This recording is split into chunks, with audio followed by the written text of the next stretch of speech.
At kagaya na nga ng inaasahan, dinismiss na nga ng House panel ang impeachment complaint laban kay BBM. Sinong nagulat? Walang iskumbro sa Pilipinas ang nagulat sa kanilang ginawa. Ito ay inaasahan na ng lahat. At kitang-kita nyo, pati doon sa mukha ni Congressman Luistro, yung kanyang kilig. Parang pinupukpok niya yung gavel para ideklara na ito nga ay dismiss na sapagkat hindi ito pumasa di umano sa kanilang panlasa insofar as its substance is concerned. At yung naunang pagboto nila as to form, sufficiency as to form, sabi ko nga sa inyo, umpisa pa lang, kitang-kita mo na, sarswela na talaga yung nagaganap.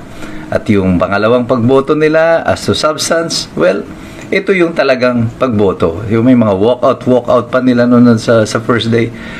Ano na lang parang talagang they're just rubbing it in our faces sa mga Pilipino.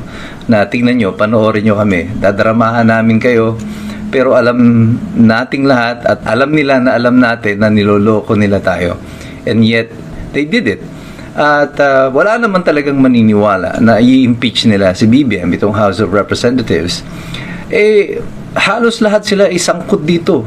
They are part of the syndicate that made this possible, that made it happen. Kaya nagkaroon ng imposible yung mga flood control projects na ito, yung nakawan na ito. It was because of the House of Representatives in connivance with the Executive Department.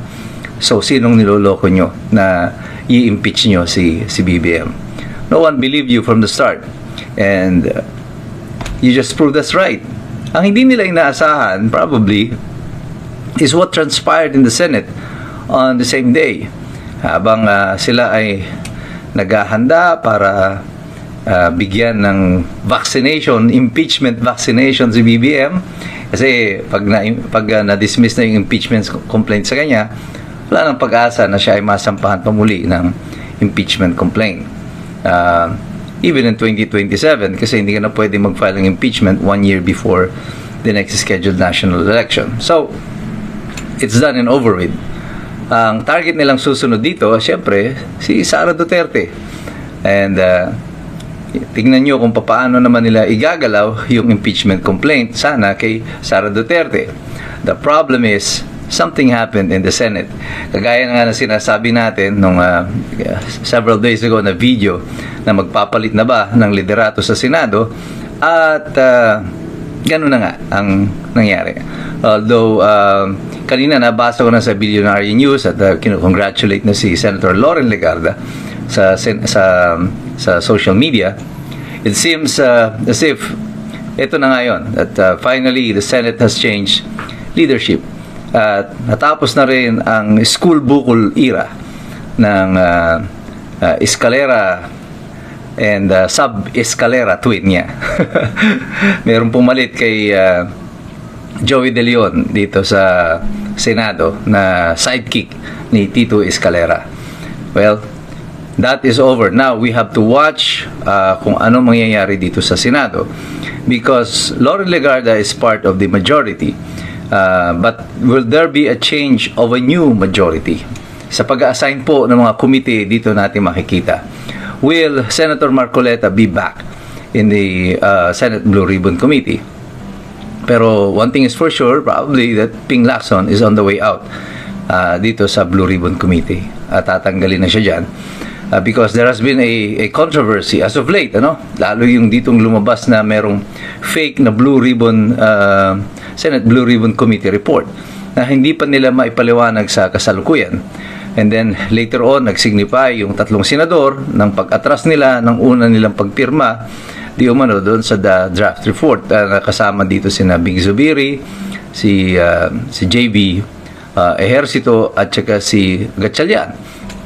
So these are very critical votes, because they are now going to be part of the new majority.